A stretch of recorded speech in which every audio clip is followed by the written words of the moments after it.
But people should be planning for an exit strategy in the sense that they should be building their business so that it can be taken over by somebody, right? Whether that's your kid, whether that's one of your employees, if you're going to give it to your employees, or whether you plan on selling it. And even if you don't even think about any of those things, you should think about an exit strategy because you probably don't want to be working forever. So you should be systematizing your things. You should be thinking about monthly recurring revenue, MRR. You should be thinking about these things so that you yourself can have quality of life, right? Because if you don't plan for these sorts of things that people who do very much plan for with an exit strategy in mind, then all you have is a job, right? We already know this, right? Then you just have a glorified job with a fancy business card that says John Smith CEO at the bottom of it.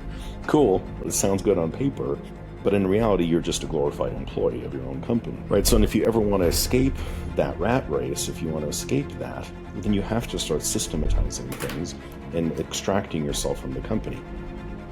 When I started this podcast, I never thought, or I wished I would meet people like our guest today. It's so lucky, and thanks to everybody that has subscribed and liked and grown the channel, that I'm able to have these incredible conversations with people like Peter that are experts in their field and just have a wealth of knowledge. And today I was speaking to somebody about scaling businesses and how difficult it can be and strategy, and I was like, I'm gonna ask Peter. He's the expert. So thank you for being here. I'm glad to be here. Thanks for having me. Let's dive into your why do you do what you do? Well, the answer has changed. It used to be because I like money, right? I think pretty much all of us, right, have that same answer, right? Why do any of us do what any of us do? It's because we like nice things, right? And so and we need money to get those nice things. That used to be my answer. And it still partially is. I'm not going to bullshit you and tell you that it isn't, right? But I think as you reach a certain age, I think, have you noticed something interesting? Have you noticed that when people reach a really level of high status, they become coaches? I seem to have noticed that. Like, I meet lots of people who are really, really high net worth. Almost all of them, to some extent, become, and not in the cheesy sense, not in the, they have some cheap, coaching program where it's $97 and they upsell you to another $997 and they upsell you to 20,000 and they upsell you to 200. I'm not talking about that. I'm talking about that they end up working with people directly and really helping them kind of because they want to pass on all those things that they've learned that got them to where they are, and they realize that it's a bit of a formula, and if they can kind of pass that formula on to other people, it makes them feel good. It makes feel like they leave a legacy behind. And I think I don't pretend to quite be at that level yet. I'm not, but I definitely feel the need to leave a little bit of a legacy and to help the community. And so that's become a bigger motivator for me now.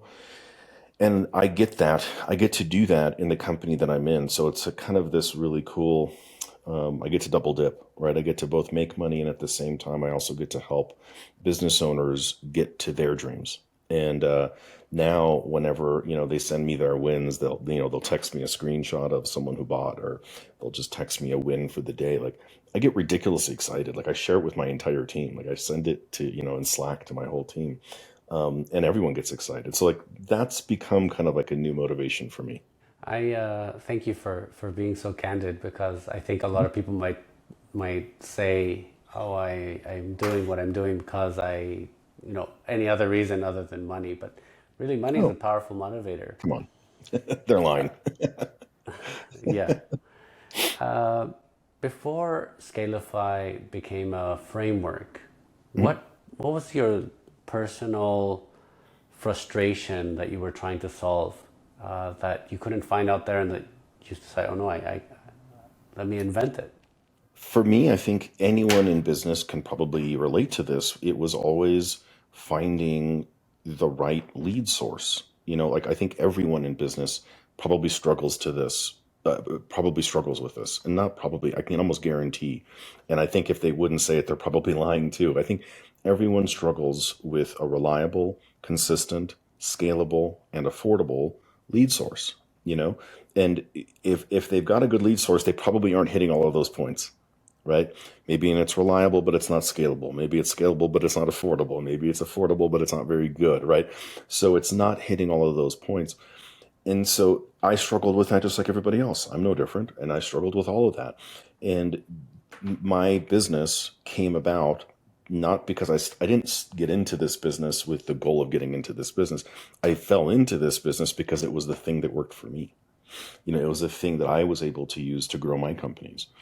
And then, when I sold and exited my companies, I was like, well, let me just keep doing the thing that I love doing anyway, which is the marketing side of things and building the business. So now I get to bring my expertise to other companies, and that brings me a lot of joy. What do you think is the most misunderstood part of lead generation or getting new leads or growing your business? Misunderstood? Yeah, I don't know that I have a great answer to that question. I think that everyone deals with challenges, and I think I just mentioned what those big challenges are. And I think a lot of people maybe if they do misunderstand something, it's that they don't understand that it needs to kind of hit all those points, right? Everyone knows it's got to be good quality leads, right? Everyone knows that it's got to be somewhat reasonably affordable. But I think a lot of people kind of struggle with the fact that it's also got to be scalable and it has to be repeatable, right? I think those are the areas a lot of people always look at price and they look at quality. Those are important, obviously, right? You should not ignore those two things. But they seem to forget about how scalable it, right? And how reliable is it? You know, those are really big elements to a company. I mean, do you find that you also struggle with those things in your business? absolutely. I think I got into an obsession of how to cross the chasm because I went from only word of mouth growth, which is maybe 99% of entrepreneurs, and everybody will say, word of mouth is the best marketing you can do. And I was like, yeah, but how do you scale that and how do you grow Yeah, that? You exactly. can't. It's the best, and right. Quality was number one on the list, right? It hits that, no Yeah. question about it. Price It's also the definitely best. affordable. It's certainly Yeah, affordable. Probably costs you nothing. yeah.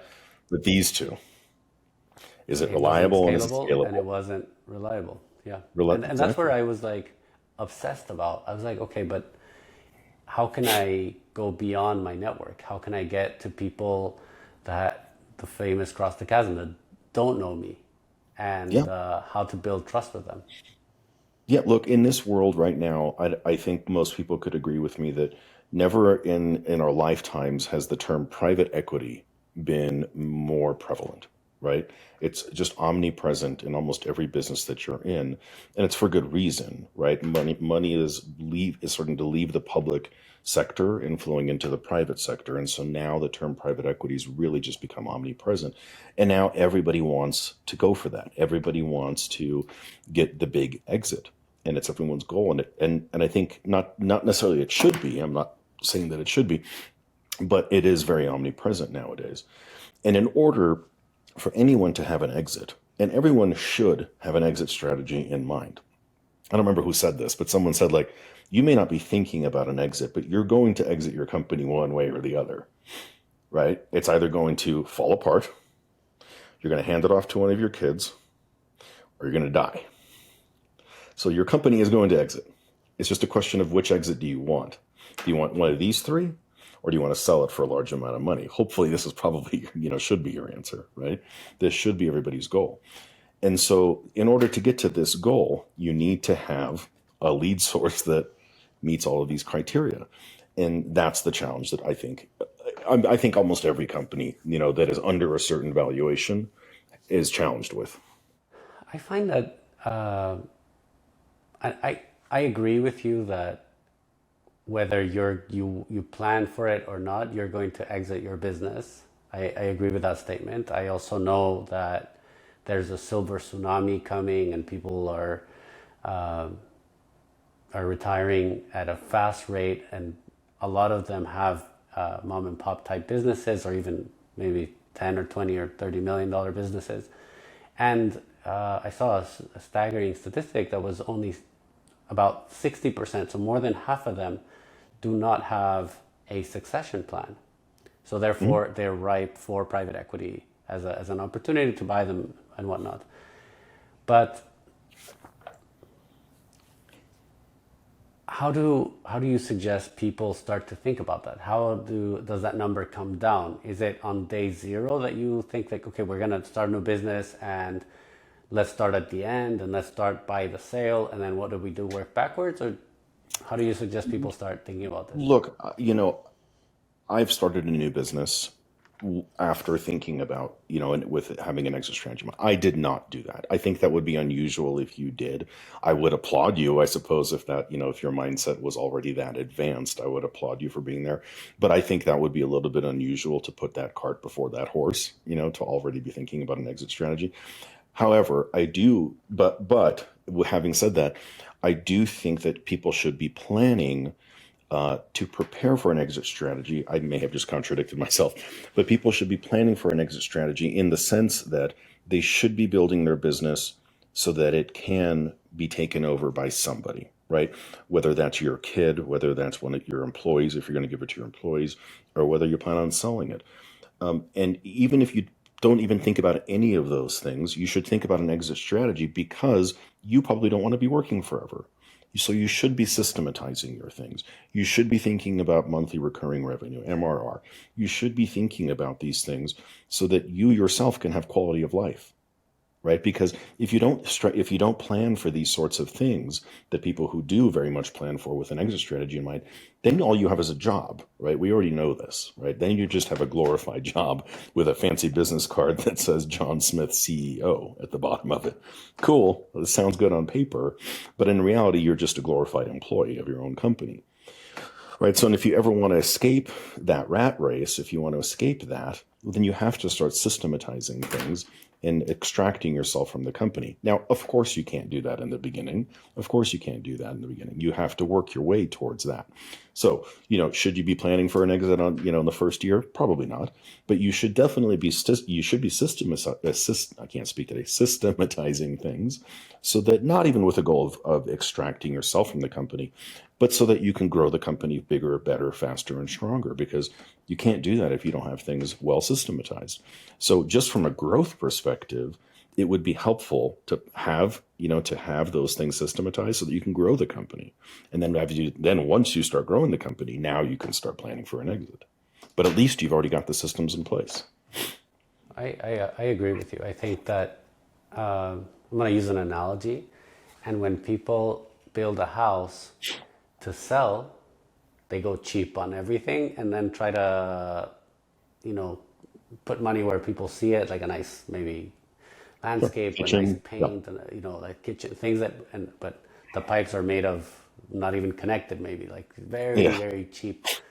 And then on the other side of the spectrum is the guy that's like, this is my forever home, and I'm gonna do it to spec, and I'm gonna go crazy, and I'm gonna put like things that nobody else wants, but I am definitely crazy about. Hmm. I think businesses are somewhere in the middle, Hmm. because if you do it just to sell, you might be cutting corners, and maybe you'll have a spectacular miss. Like maybe you're just trying to get market share, and you run on a loss, which happened to a lot of companies maybe 5 years ago, Yeah. which was the MO of companies for the past 10 years actually. Yep. And then the opposite is also true when you're just so crazy in your way of thinking. Then when you do have to have a succession plan, people are like, nobody wants this. No, it's too complex, it's too unique, it's too different. It doesn't have the processes that you just mentioned that can be sold. So I think entrepreneurs, I agree with you, the person maybe shouldn't start with the end, but maybe should start with, let's do something that I love to do, that can stand by itself. And if one day it can be sold, that's an option, not necessarily a requirement. Absolutely. But at least but even if you never sell the thing, right? Even if you plan on just handing it to your kids, don't you want to give something to your kids that isn't a total nightmare, Of right? course. Don't you want to hand something to your kids that is a successful operation that is not a nightmare to run, right? You don't want to make their lives miserable. So once again, like you should still be planning for an exit one way or the other, right? Even if you never do anything, even if you never sell the damn thing. If we strip your framework and we start looking at principles, what is something that's non-negotiable to scale a company? Well, ethics would be one of them. I mean, I think that that should be obvious. If it's not obvious, well, then it should be obvious. I think ethics should be one of them. You can't build a scalable company on shaky ethics. It's just not going to work. Number two is having systematizing things, right? Whether that's through, very simply put, right? I mean, we say the word systematizing, and people may be scratching their heads going, "What the hell does he mean by this?"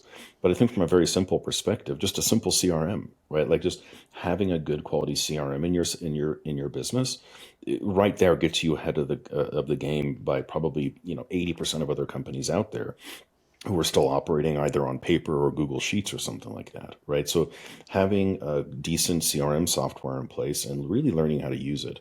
I'm really blown away by a lot of the company owners that I talk to on a very regular basis.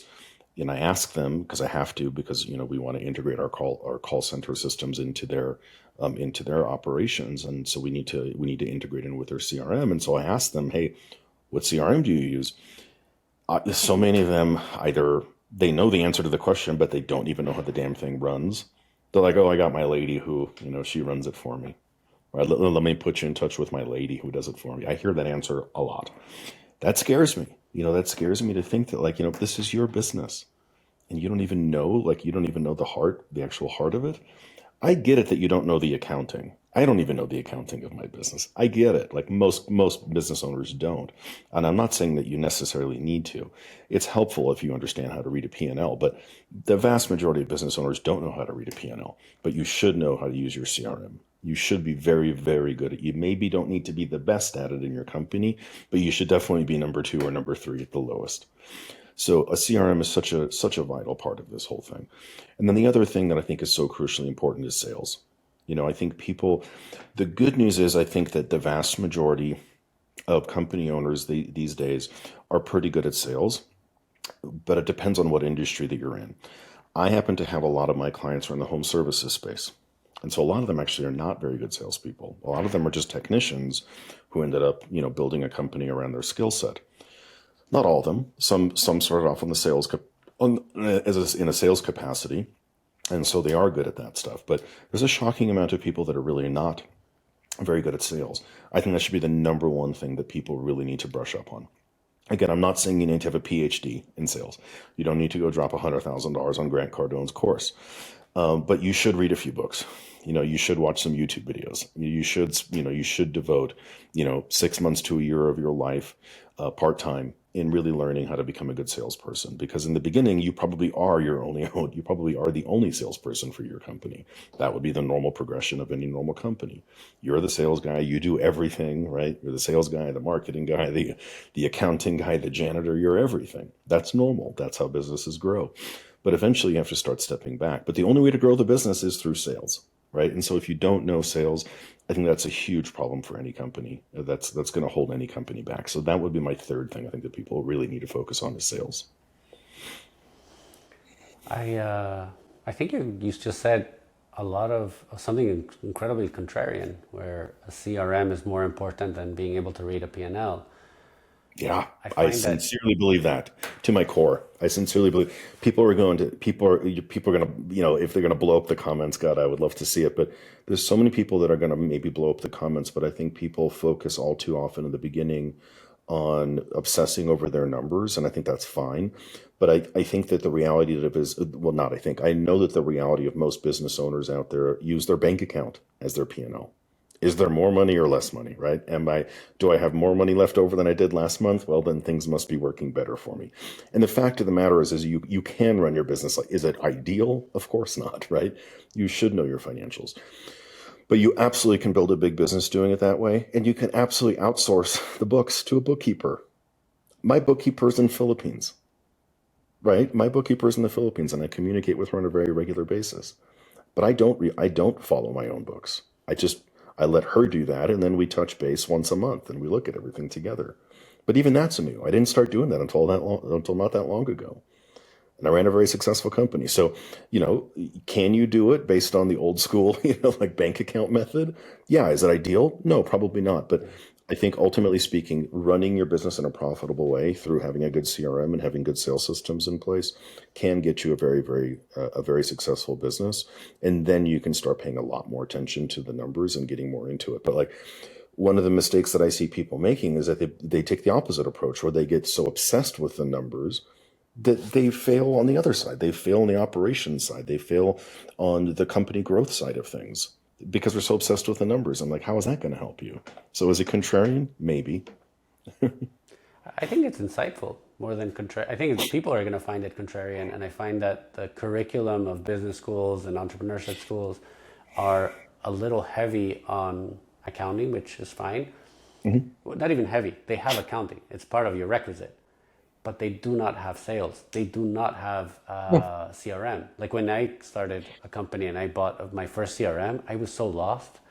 I was like, I don't know where I'm standing, and no CRM is built to like, it's not like Excel that you open and you start using it. You have to build it. It's custom to you. Not all of them are built the same.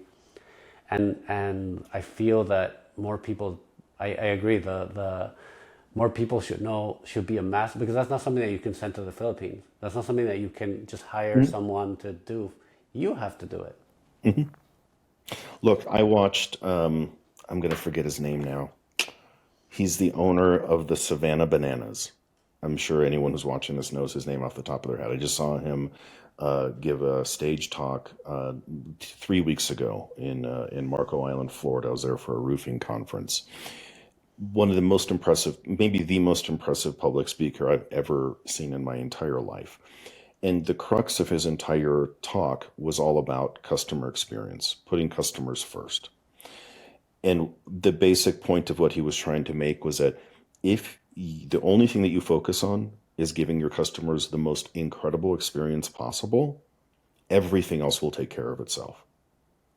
It doesn't matter if you look at your books. It doesn't matter if you even pay much attention to your bottom line. It doesn't matter if you're even that great of a salesperson. If you just give your customers all the attention and make sure that they have the world's most incredible experience, not good experience, incredible experience, not a 10 out of 10 experience, a 12 out of 10 experience, right? Above and beyond. If you make sure that they have the most incredible experience possible, everything else will fall into place. And we all know that, right? If we think about that, if we think about, well, shit, if I did give my customers a 12 out of 10 experience, how could my business fail? How could things not work out amazingly well? Of course they work out amazingly well. And you have to ask yourself, are you giving your customers that experience? I don't even think that I am. I think I give my customers probably in level 8 or a level 9. I know I have a lot of room to grow still. And so when I heard him talk, that was the only thing I took away from it all. It was like, I need to get now to a 10, and then I need to go past a 10. And I think if we all know that, right? Wouldn't you agree? Like if you gave your customers a level 12 experience, everything would take care of itself. Yeah. I think this is a better answer than I gave yesterday to a friend of mine His who name is asked me his like, name is Jesse Cole. Sorry, the name just popped into my head. His love it. name is Jesse Cole. There you go. Sorry, continue. So yesterday someone asked me, as an entrepreneur, are you afraid of product market fit? How do you know someone's going to like what you do? And I think that if you have that mentality in mind of like obsession to find the 12 out of 10 customer experience, Mhm. and you will understand the problem, you will understand the better the solution. Like I think that's a great way to approach business. And I think if you have a book problem after that, it's solvable.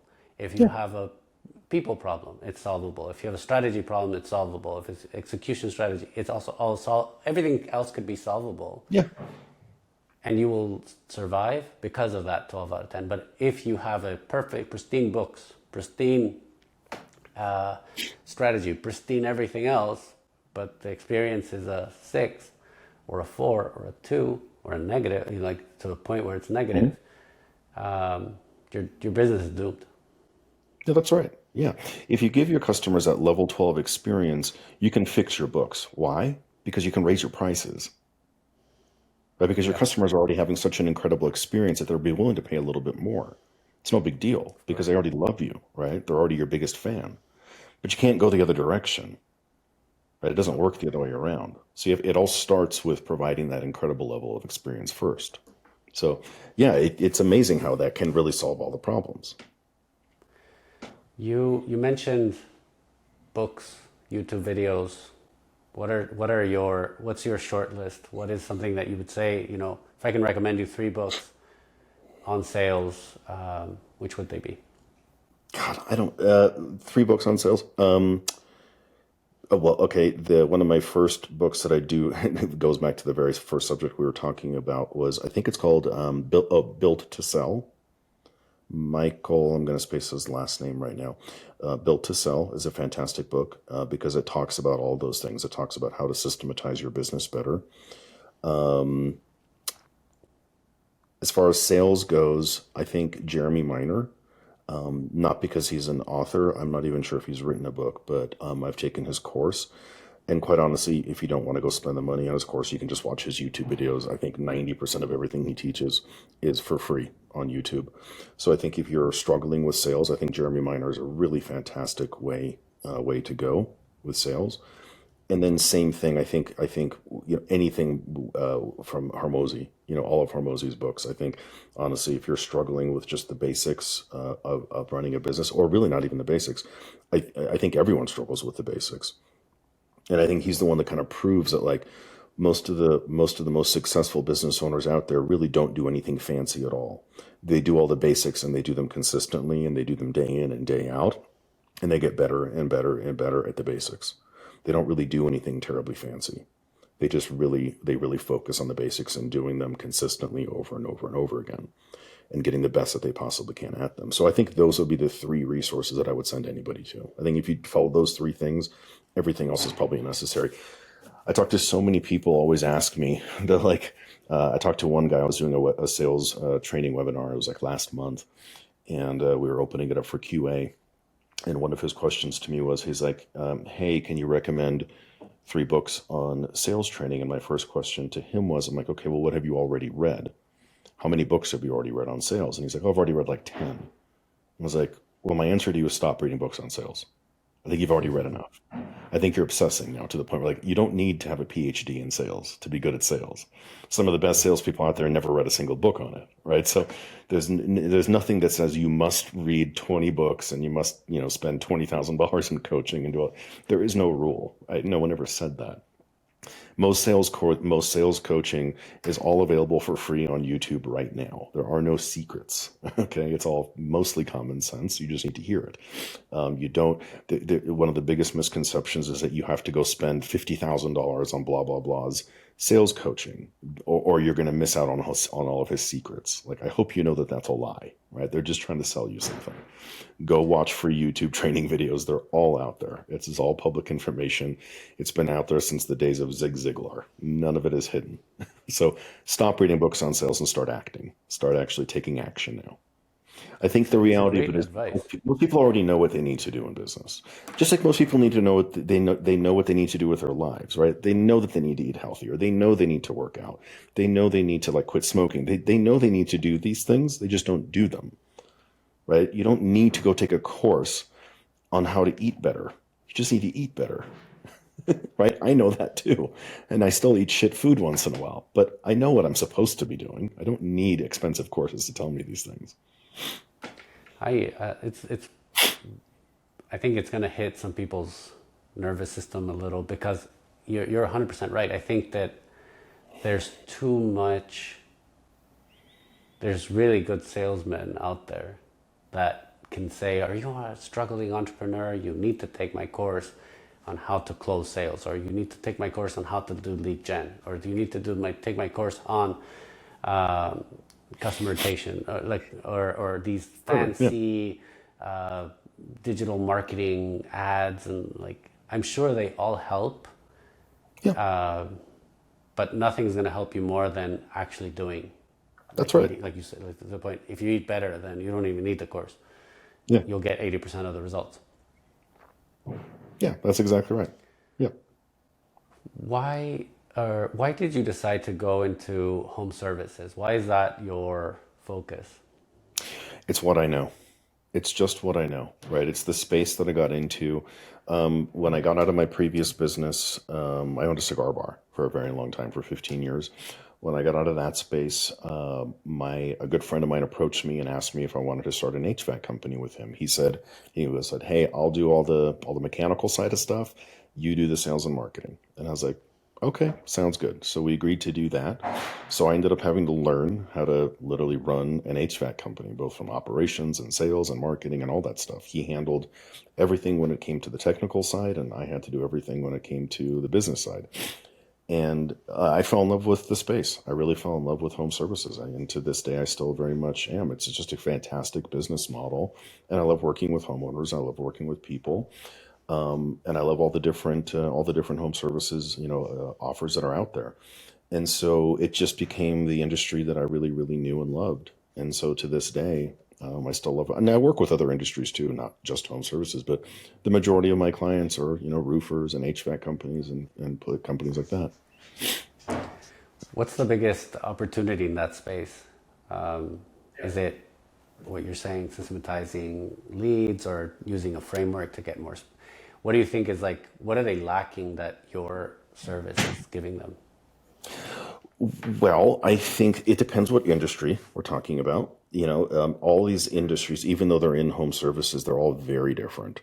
Roofing is very different from solar, which is wildly different from HVAC. Even though you'd think, oh, just because they're all home services, they must be very similar. I was shocked. I thought that too. I went from HVAC into solar and came to find out that these are just wildly different companies and they behave very differently and they need very, very different things. And there's very little in common between them. I really thought it would, like, how different could it be, right? Let's just change out the widget. I was very wrong. There's a lot of differences between them. Some of which are, company culture has a lot to do with it.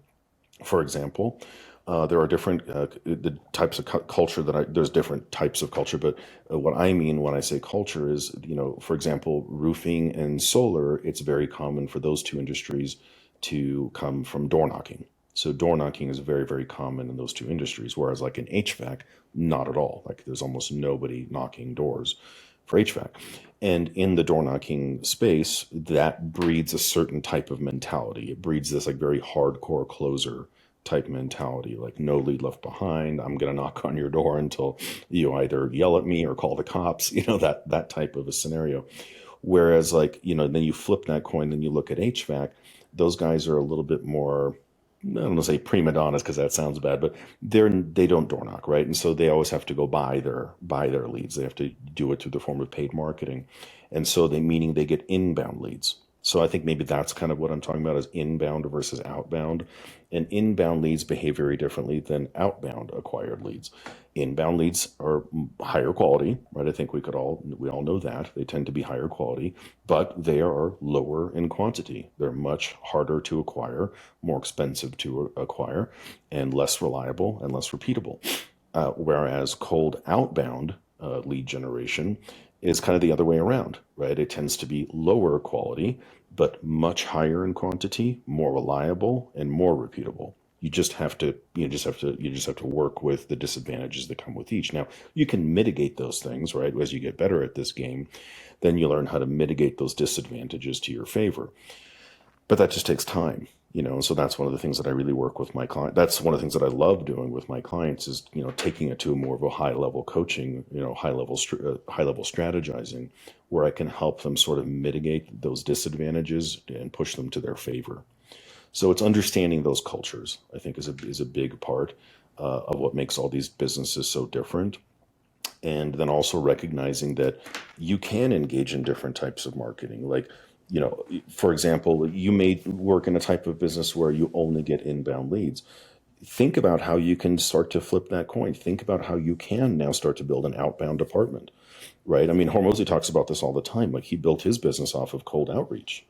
He built a team of cold callers, right? And you wouldn't have thought that that worked for his business. And obviously it worked very well. And, start thinking about how that might work for your businesses. Can I possibly do cold outreach? Should I do it myself? Should I hire just a VA to do that, which I don't recommend? Should I start trying to build my own call center, which I'm happy to give you some pointers on? Or should I just go directly to one of the pros like me and have Peter build out a system for me so that I have my own call center? But cold outreach is a fantastic option that a lot of companies don't even think about because they don't think that it necessarily works for their business. Very interesting how being ingrained in your way of always doing things can lead, it's always going to lead you to the same results, but then trying something new, like going an outbounder, trying to go inbound, and then vice versa can generate huge results. Maybe can you perhaps explain how your company has worked or works? Is it a plug and play? And maybe give an example of like a case study that you were like, we never thought this would work, and then it actually did. Yeah, yeah. So I think that, so for example, I'll tell you how we work. I think that's maybe a good way to do it. So what we do is we build, I want you to imagine, if it's your company, I want you to imagine there's a room full of people cold calling, trying to book appointments for your sales closers, selling whatever the thing is that you sell, right? Appointment setters sitting in a room. The only difference is that they're in Mexico working from home. Okay, so that's the only difference. They just don't work right there in your office. They all work at home remotely. That's what we do. We set up the entire operation. So we build out an entire outbound telemarketing call center for your company. And assuming you don't know how to run it, we'll run it for you. We'll manage the entire operation for you. And then you just kind of sit back and let the appointments kind of roll in. We integrate directly in with your CRM, and all those appointments get booked directly into your CRM so that, all the communication goes out, like the appointment reminders and all that stuff goes out directly to the prospect. And then it sets up an appointment for one of your closers to go and close the deal, whether it's it can be B2B, it can be B2C. We do both. We've been primarily focusing on B2C for a long time, but now we're really getting a lot more into the B2B side of things as well. So it doesn't have to be in home. Obviously, it can be, whatever. It can be over the phone or over Zoom, whatever you prefer. But that's the goal here. The goal here is to have your own team of outbound appointment setters booking appointments for your team to close the deal. Now, there are creative ways to even have us, set up a team of closers. If what you sell isn't all that terribly complicated and it can be trained, then we can set up a team of closers to actually close the deal for you too.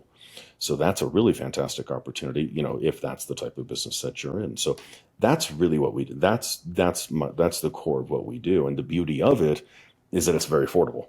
Right, the goal of it, the whole purpose of all of this, right, is that it meets these four goals, with number two on that list being affordable, right? Like I want the final product of this to be very, very affordable for my clients, so that they want to grow their team, and that's the common thing that I see happening is, we'll get people who come in, they'll build a smaller call center with just 3 agents. And then very quickly, 20, 30, 40 days later, they're adding on 2, 3, 5, 10 more agents because it's working so well and because it's so effective and so affordable and so repeatable and so scalable. So yeah, that's what we do. And that's amazing. And it brought to me a question perhaps that's more strategic. Is everybody primed to grow? Is some growth destructive? Can anybody grow? And just, when do you ever assess that for companies, or do you think that if you're giving leads, then it just pushes you to give that 12 out of 10 experience? Is everybody primed to grow? I mean, I suppose the answer is no, right? I guess the answer has to be no. Not everybody's ready to grow. I see this quite a bit, unfortunately. I do. I definitely see companies that, like I mentioned before, they either don't have a CRM at all. I've got a couple clients who literally don't have a CRM. They literally run off of Google Sheets, and they actually have a really successful company. So, I mean, it's obviously they could be 10 times bigger if they did have a CRM, if they did have better systems in place, but they're still successful, and it kind of blows my mind. So it can be done. It's not ideal, but it can be done. But no, I think the answer to your question is that people, I think, should take a cold, hard look in the mirror first and ask themselves, like, am I ready to really have this massive inbound flux of appointments coming in and flooding my calendar? And am I going to be able to actually convert them in a cost-effective manner? Or is it just going to overwhelm my team and we don't even have systems in place to stay organized, right? And those are the things you need to ask yourself. And I'll ask you, but I'm not your mom and I'm not your dad, right? I'm just going to tell you what's going to happen. And I'm going to hope that you're mature enough to have a system in place that can tolerate it. Yeah. And then let's move into perhaps a more investor hat. And let's use home services as an example. When you're looking at one of these companies for potential acquisition, what are things that you would be very excited to see and more likely to invest? And what are things that you, through your expertise, you're like, I'm going to stay away from a 10-foot pole. This is not going to work. If I'm coming in as an equity partner, which I do, I do partner with companies and take equity positions in them. Not a lot, but very selectively, very carefully, because I don't want to, spread myself too thin. But if I do come in as an equity partner with a company, I'm looking for a few things, and I'm looking for the same things, that private equity firms are looking for, because that's the goal, right? My goal is that if I am going to come in as an equity partner in your company, my goal, the first thing I'm going to ask you is, what is your exit plan? Is your exit plan to sell this thing for the highest amount possible in the next 2 to 4 years? If your answer is no, then we're probably not a good fit for you, right? Then that you probably either just don't need me, but we're not a good fit for you at that point. Because my plan is to come in and help these companies that I know that I can help. And I don't know that I can help every company, but I do know the ones that I do know that I can help. And so, and like I mentioned, HVAC and roofing being a couple of those ones. There's others, but those are just kind of the ones that I'm focused on right now. So with them, I'm looking for certain check boxes to be met. Do they have a reasonably set of clean books? And if not, can they get there pretty quickly? Do they even know what their net margins even are? And if so, where are their net margins? I'm not looking for companies that are too low. I don't want a company that's working on $100,000 net income right now. That's too much work to take them to where we'd like them to be. But I'm typically looking for companies that are right now usually generating about $250 to $750,000 in SDE, in seller discretionary earnings. They're generally not operating on EBITDA just yet at that point. They're a little bit too young to be at that stage, but SDE probably. And so we're looking for that general range, because that tells me that they've got enough maturity in place that now we can take them to the next level. Because we're going to want to take them to about $2 million in EBITDA at least, hopefully 3 to 5, ideally even better. And then I want companies that have some good potential monthly recurring revenue options in place. Doesn't have to be entirely MRR, but the more, the better, obviously. So that's why I struggle oftentimes with roofing companies, because they really don't have any of that. And that's why I really do love HVAC companies so much, because they're so much more based on MRR, even if they don't necessarily have like a monthly maintenance plan in place, which they should, but even if they don't have one in place, they have a lot of repeat customers, right? Because they buy something and that thing breaks, and then they need to come out there for a service call. That's not technically the definition of MRR, but it does get, repeat clients coming in. So I'm looking for companies that have, have a long lifetime value of their clients, and a good opportunity for repeat business. Those are the other big things that I'm looking for. And companies that are organized. And by organized, I mean, have a system in place through a good, strong CRM. So those are kind of the main things that I'm looking for. Well, and then of course, relationship, right? There needs to be a cultural fit, between me and the management team, and particularly the owner, right? There has to be a good cultural fit, right? We're going to be working together pretty closely, so we got to be able to get along. Those are the main things.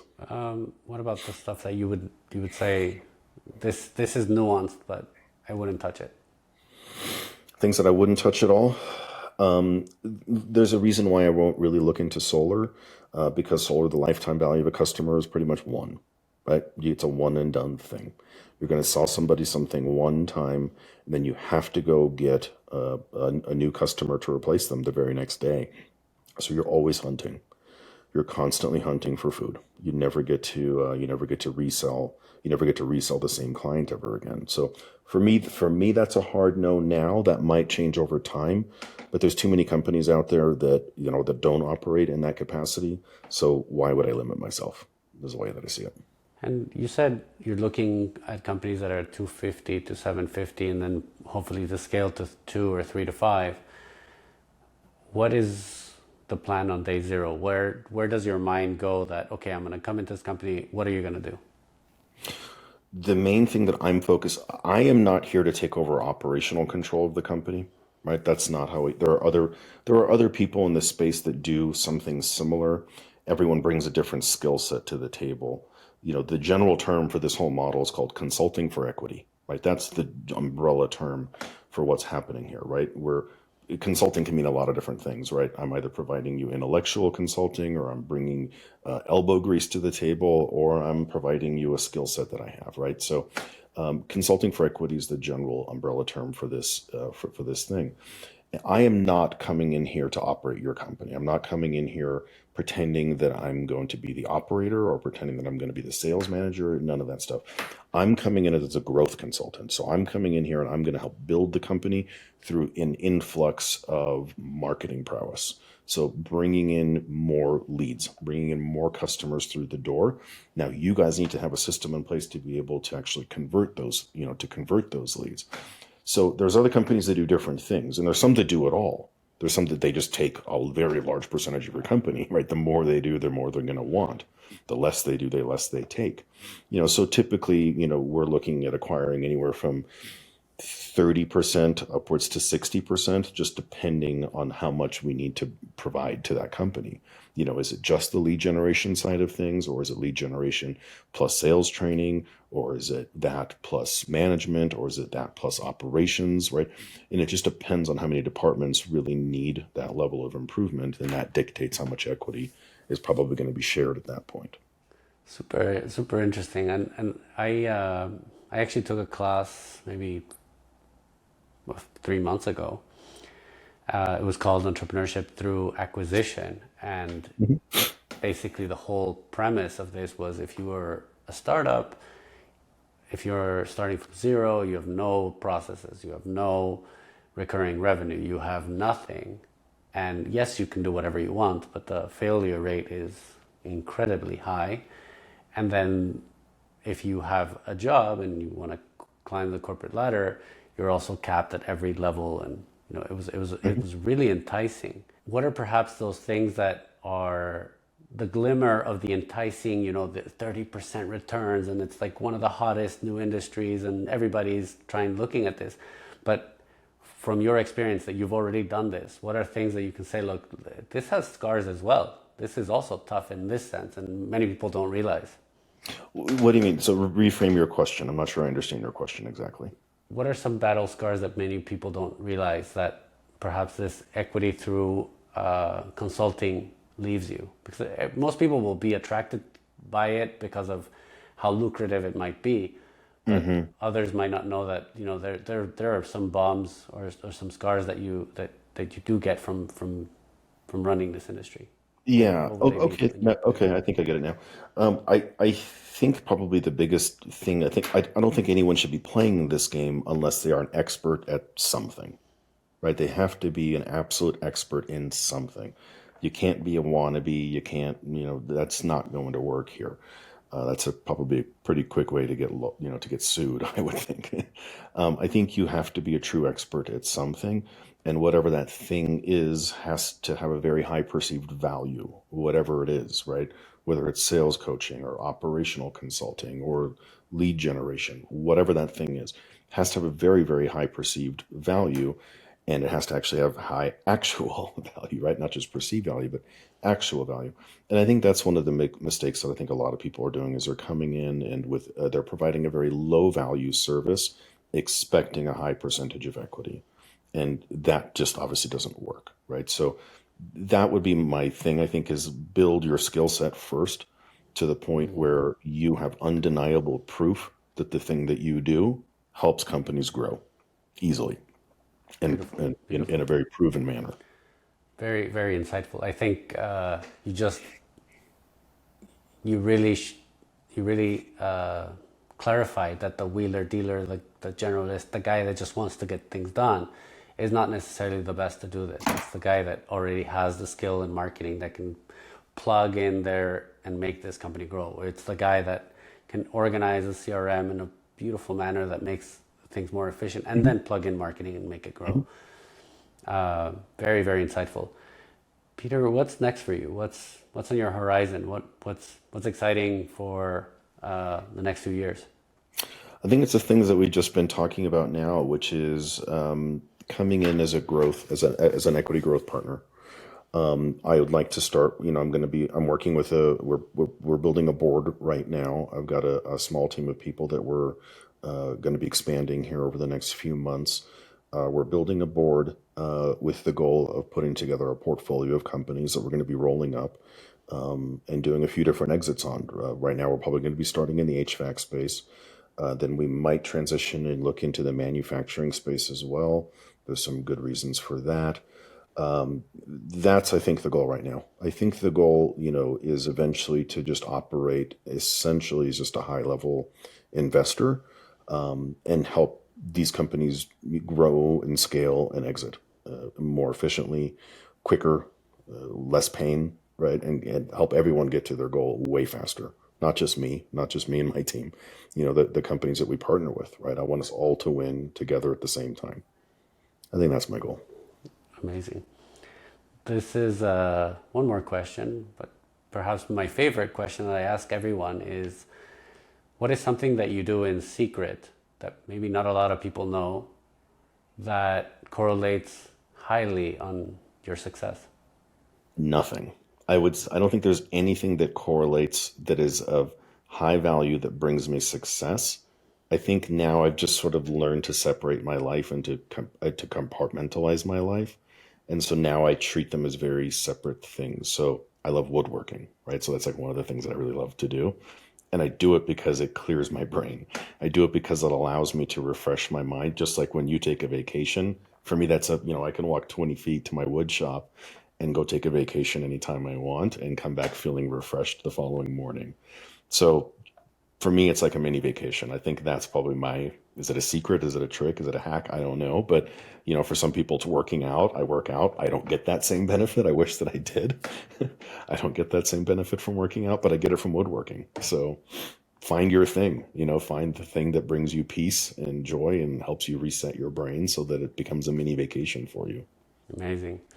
Peter, again, I'm so thankful, so grateful that you're here, honored to have had the opportunity to ask you these candid questions directly from someone that's learning to someone who's an expert. So I'm sure that other people are going to be like, I'm going to go read, I'm going to go teach, see those videos on YouTube, and then and I think more importantly, go act on them. Yeah, exactly. I agree. Well, it's very nice to meet you. Thank you for having me on today. Thank you again for being here. Thank you. Have a great rest of your day.